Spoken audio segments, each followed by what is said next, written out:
Israel के राष्ट्रपति Benjamin Netanyahu की टेंशन, उनकी परेशानी दोगुनी होने जा रही है क्योंकि अब अमेरिका का सबसे बड़ा दुश्मन चीन इस महायुद्ध में कूद गया है।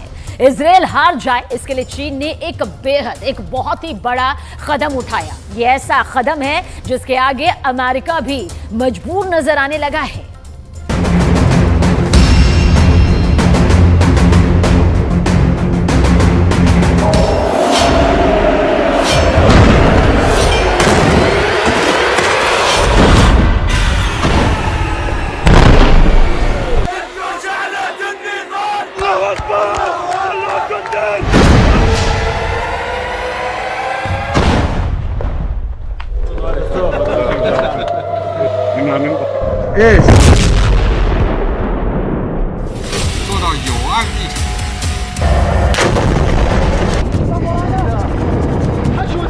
सात अक्टूबर के बाद से गाजा में जिसने हाथ डाला है उसने अपना हाथ जलाया है।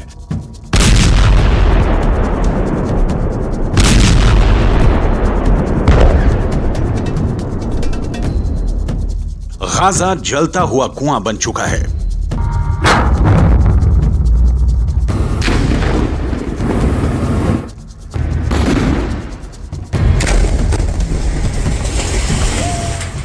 जो गिरेगा खत्म हो जाएगा, क्योंकि इजरायल को जिसने भी अब तक रोकने की कोशिश की उसको नेतन्याहू ने सिर्फ एक जवाब दिया, जब तक हमास खत्म नहीं हो जाता तब तक युद्ध जारी रहेगा।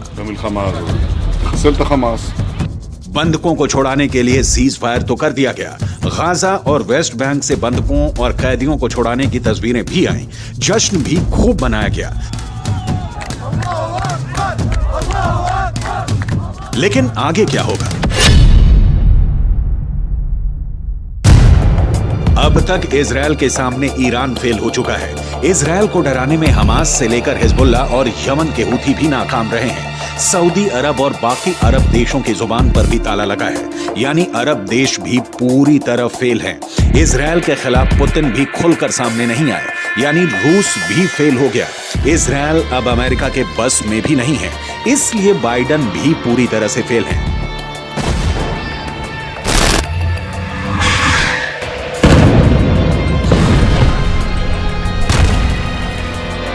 ऐसे में इजरायल को कौन रोकेगा? इजरायल को कौन टोकेगा? गाजा पर फिर बमबारी होगी, इसकी पूरी गारंटी है। ऐसे में इजरायल के युद्ध को कौन खत्म करेगा? कौन इजरायल से टक्कर लेगा? कौन है जिसमें इतनी हिम्मत है कि वो इजरायल से सीधे टकरा जाए? तो इसका एक जवाब आया है।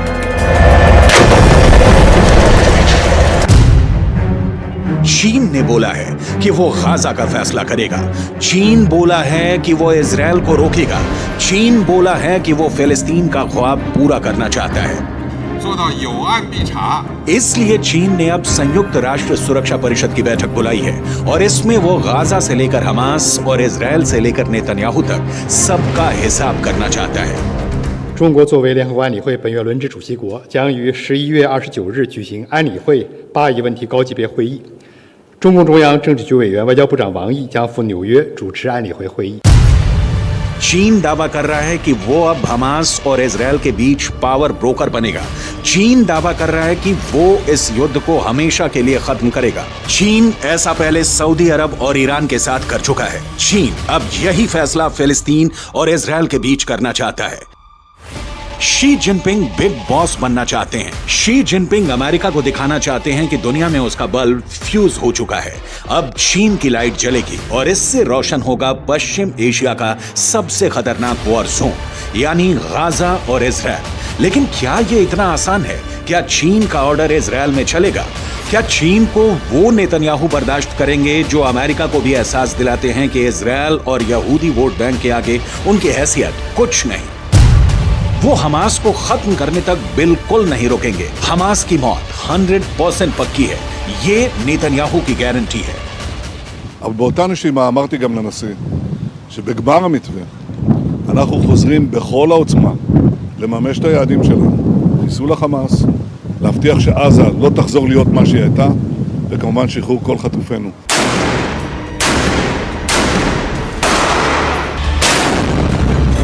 गाजा को मिट्टी में मिलाने की मुहिम तेज होगी, ये बात नेतन्याहू ने साफ कर दी है। लेकिन इजरायल पर 14,000 से ज्यादा फिलिस्तीनियों की मौत का इल्जाम है और चीन अब इस मुद्दे को खुद हैंडल करना चाहता है। चीन इस पूरे मुद्दे को संयुक्त राष्ट्र सुरक्षा परिषद में लाकर इजरायल को ऐसे घेरना चाहता है जिससे नेतन्याहू बच ना पाए और गाजा में सरेंडर कर दे। 7 अक्टूबर के बाद युद्ध को ऐसे खत्म करना इजरायल की बड़ी हार मानी जाएगी और पहले से घर में घिरे नेतन्याहू की राजनीति का अंत भी हो जाएगा। लेकिन फिलिस्तीन और गाजा को लेकर इजरायल के खिलाफ कोई भी प्रस्ताव गिर जाएगा, इसकी भी पूरी गारंटी है, क्योंकि अमेरिका के पास वीटो पावर है जिसका उसने हमेशा इजरायल को बचाने के लिए इस्तेमाल किया है। अब तक संयुक्त राष्ट्र में फिलिस्तीन के मुद्दे पर 36 बार प्रस्ताव लाया गया है। इसमें अमेरिका ने 34 में वीटो करके इजरायल को बचाया है। 7 अक्टूबर के बाद भी 2 प्रस्ताव आए हैं और इसमें भी अमेरिका ने इजरायल को बचाने का काम किया है।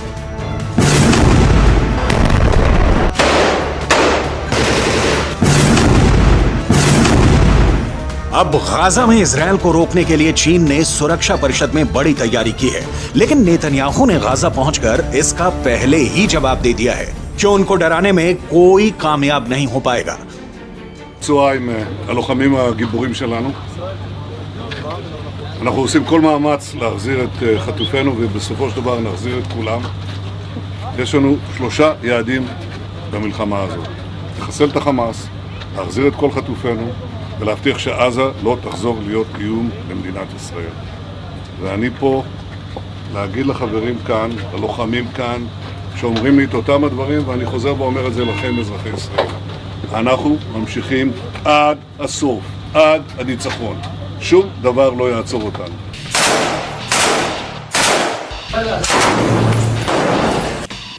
गाजा की गलियों में जो युद्ध हुआ है या हो रहा है उसने इजरायल को भी बड़े झटके दिए हैं, लेकिन नेतन्याहू अपने फैसले पर कायम है। बंधकों को छुड़ाने वाले सीज फायर के बाद वो हमास पर 10 गुना तेज हमला करेगा। फिर हमास के पास न बचने का रास्ता होगा न भागने का।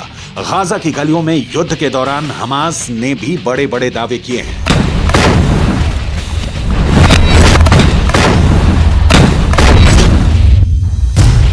हमास का दावा है कि उसने इजरायल के 180 टैंक और बख्तरबंद गाड़ियों को हमले में फोड़ दिया है। गाजा से लगातार ऐसी तस्वीरें आई हैं जिसमें इजरायली टैंक पर घात लगाकर हमले किए गए। इजरायल ने खुद माना कि अब तक ग्राउंड ऑपरेशन में उसके 70 से ज्यादा सैनिक मारे जा चुके हैं, 250 से ज्यादा सैनिक जख्मी हुए हैं। लिहाजा हमास के खिलाफ जो ताकत इजरायल माना जाता है उसके मुताबिक नतीजे तो इजरायल को भी नहीं मिले हैं। हालांकि नेतन्याहू के सामने अपनी छवि को बचाए रखना बड़ा चैलेंज बन चुका है और गाजा पहुंचकर उनकी पहली कोशिश इसी तरफ नजर आती है। ישבתי עם סגן הרמטכ"ל, עם המפקדים, ועל הקיר היה כתוב עם ישראל חי. אז עם ישראל חי, ועם ישראל גם מנצח. בזכותכם, בזכותכם. תודה לכם.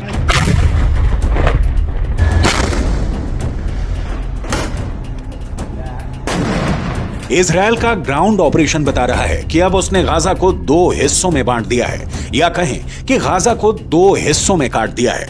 एक तरफ है उत्तरी गाजा जिसको चारों तरफ से इजरायल की सेना ने घेर लिया है।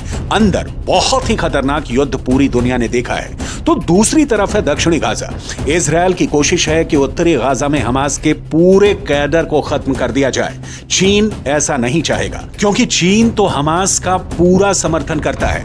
ऐसा इसलिए कहा जा रहा है क्योंकि उसने 7 अक्टूबर वाले हमले को लेकर अपना रुख साफ नहीं किया है, या कह सकते हैं कि वो हमास के साथ है।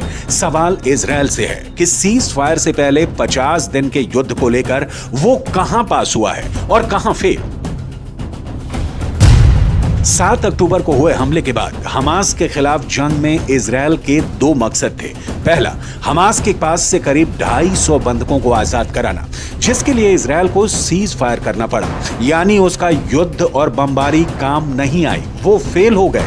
दूसरा मकसद, इजरायल हमास को जड़ से खत्म करना चाहता है, लेकिन अभी तक इसमें भी इजरायल फेल ही साबित हुआ है। עוד מתמשך לארץ. תודה. יש רוח, יש עוצמה, יש נחישות, ויש תוצאות. גם את זה, גם את זה. אנחנו כל הכוח. הם פה בגלל ישראל, נכון? אני אומר לך, כמו שאמרתי לביידן, אנחנו הולכים לעשות את זה, להשלים את זה, שלא יהיה לאף אחד ספק. לא מבחינת רק הכוונה, אלא גם היכולת. אני מאמין בכם. गाजा में सीज फायर करके इजरायल को वक्त मिला, उसकी सेना को वक्त मिला, हमास को भी वक्त मिला। दोनों तरफ अपनी ताकत को फिर से जुटाने का काम हुआ होगा ताकि युद्ध के अगले चरण को और खतरनाक बनाया जाए। लेकिन यहां के मुकाबले इजरायल का अगला चैलेंज हिजबुल्लाह भी है और यमन की हूथी सरकार भी। दोनों ही इस सीज फायर का हिस्सा नहीं रहे हैं, यानी इजरायल पर उस फ्रंट से हमला नहीं होगा, इसकी कोई गारंटी नहीं है।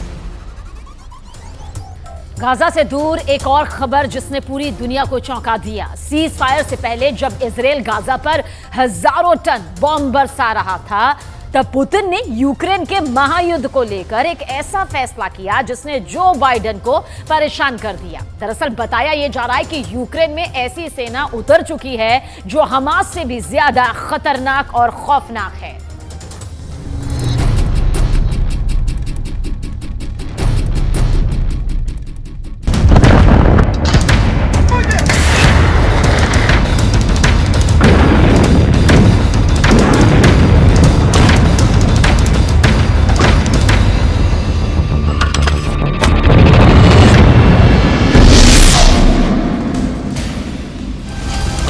पुतिन ने युद्ध में अब ऐसे लड़ाकों को उतार दिया जो यूक्रेन के सैनिकों को जिंदा खा जाएंगे।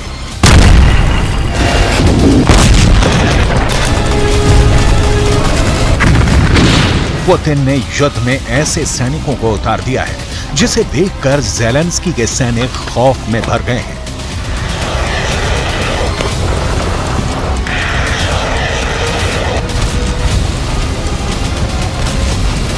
ज़ेलेंस्की के सैनिक पुतिन के सोल्जर से इतना घबरा गए हैं कि वो डर कर भाग रहे हैं।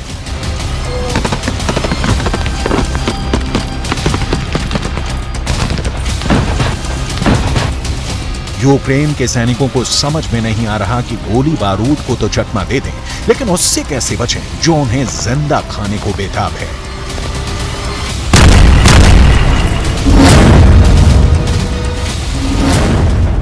पुतिन ने युद्ध में ऐसे नरभक्षी उतार दिए हैं जो ज़ेलेंस्की के सैनिकों के खून का प्यासा है।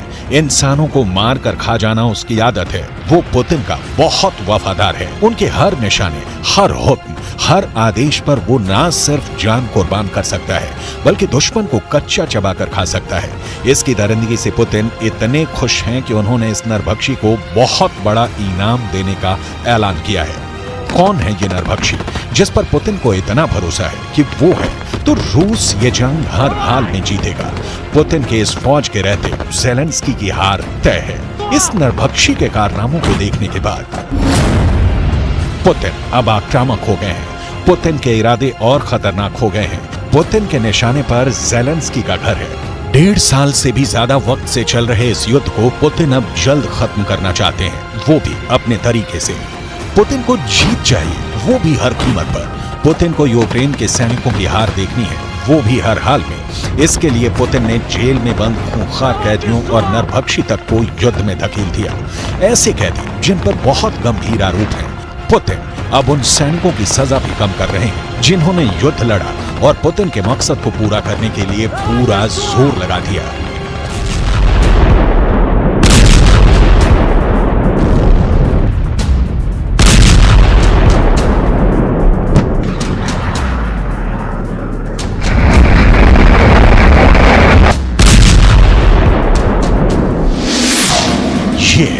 रूस का खूंखार अपराधी डेनिस गोरिन, जिसकी सजा को पुतिन ने खत्म करने का फैसला किया है। पुतिन ने डेनिस को माफ कर दिया। इतने खूंखार अपराधी को पुतिन का यह इनाम इसलिए मिला क्योंकि उसने पुतिन के एक आदेश पर यूक्रेन की सेना में ऐसी दहशत पैदा कर दी कि कई मोर्चों पर रूस ने बिना लड़े युद्ध जीत लिया। यूक्रेन की फौज ऐसे दरिंदों के बारे में सुनकर ही भाग खड़ी हुई।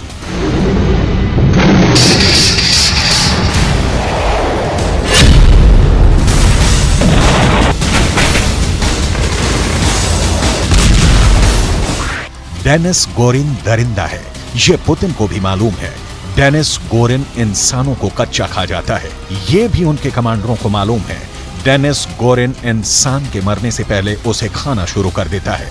ये भी सब जानते हैं और इसी वजह से उसकी दहशत बहुत ज्यादा है। ऐसे खतरनाक अपराधी की सजा माफ करना कितना सही है, इस पर लंबी बहस हो रही है।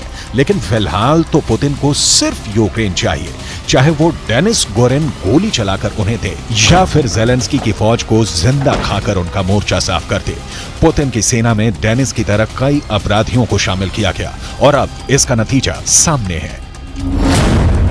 रिपोर्ट है कि पुतिन ने अपनी नई फौज में 35,000 से ज्यादा अपराधियों को शामिल किया। ब्रिटिश मीडिया का दावा है कि इन अपराधियों में हत्यारे भी हैं, बलात्कारी भी हैं और यहां तक कि नरभक्षियों को भी इस फौज में शामिल कर लिया गया है। रिपोर्ट के मुताबिक मॉस्को की तरफ से ऑर्डर आया कि अगर ये 6 महीने तक लड़ते रहेंगे तो रूस इनकी सजा माफ कर देगा, या कहें कि इनको आगे की सजा से आजादी मिल जाएगी।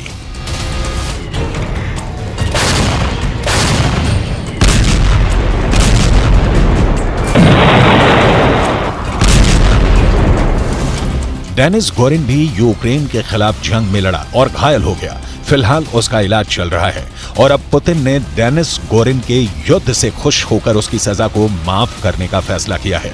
रूस के इस फैसले पर पूरी दुनिया में सवाल उठ रहे हैं।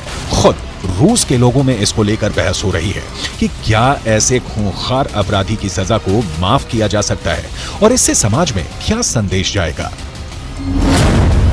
44 साल के डेनिस गोरिन को रूस की अदालतों में 2 हत्याओं का दोषी ठहराया गया था। पहली बार डेनिस गोरिन ने 2002 में हत्या की और फिर मर्डर के बाद उसने उस व्यक्ति के अंगों को खाना शुरू कर दिया जिसकी उसने हत्या की थी। इस अपराध के लिए डेनिस गोरिन को रूस की अदालत ने 10 साल की सजा सुनाई, लेकिन अच्छे बर्ताव की वजह से डेनिस गोरिन को सजा पूरी होने से पहले ही छोड़ दिया ताकि वो अपनी बाकी की जिंदगी को बेहतर तरीके से गुजारेगा।